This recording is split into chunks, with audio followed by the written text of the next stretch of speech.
تعداد ہے وہ پہنچ رہی ہے اور 100 کے قریب جو اس وقت تک انتقال کر چکے ہیں. تو آپ کو کیا لگتا ہے کہ اگر یہی صورتحال مزید رہی تو یہ غریب لوگ کیسے کریں گے ایک وقت کے کھانے میں؟ تو ان کو مینجمنٹ یہ مینیج نہیں کر سکتے، ان کے لیے کیا اقدامات ہونے چاہیے؟ جی میں بالکل سمجھتا ہوں کہ ان کے لیے اقدامات بالکل اس سے بڑھ کر کے اور اس سے بہت پہلے ہونے چاہیے تھے. حکومتی سطح پہ میں تو سمجھتا ہوں بڑی نااہلی کا اظہار کیا گیا کہ ابھی تک بھی وہ چیزیں بہت لیٹ ہیں.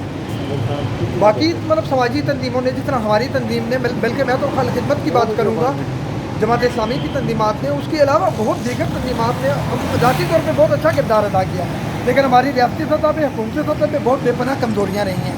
ہمارے پاس تو پہلی بات ہے ڈیٹا ہی نہیں ہے، جو ہماری ویسے حکومتی سطح پہ نااہلی ہے کہ وہ دیہڑی دار مزدور، وہ محنت کش لوگ جن کا مطلب حکومت کے پاس کوئی ریکارڈ نہیں. ابھی بھی وہ بے نظیر انکم سپورٹ پروگرام کے تحت جو پہلے سے اس اسکیم کے تحت پروگرام ڈیٹا ہے اس کو وہ یوٹیلائز کر رہے ہیں. احساس کا ڈیٹا، وہ احساس کو بے نظیر انکم سپورٹ ہی کو احساس پروگرام کہہ رہے ہیں. یہ بڑی نااہلی ہے اور میں سمجھتا ہوں یہ سنگین مطلب جو ہے کمزوری ہے.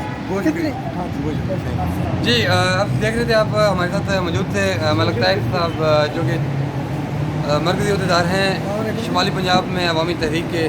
ہمارے ساتھ کرونا کی اپڈیٹ سے ہمیں آگاہ کر رہے تھے اور یہ بتا رہے تھے کہ اس وقت منہاج القرآن ویلفیئر فاؤنڈیشن، منہاج یونیورسٹی اور عوامی تحریک اس انداز میں جتنا بھی ان سے ہو سکتا ہے، جتنا بھی ان کی تنظیم جیسے کہ ڈاکٹر طاہر القادری صاحب کے احکامات کے مطابق، ان کی ہدایت کے مطابق، ڈاکٹر حسین محی الدین کی ہدایت کے مطابق یہ اپنی خدمات کا سفر جاری رکھے ہوئے ہیں.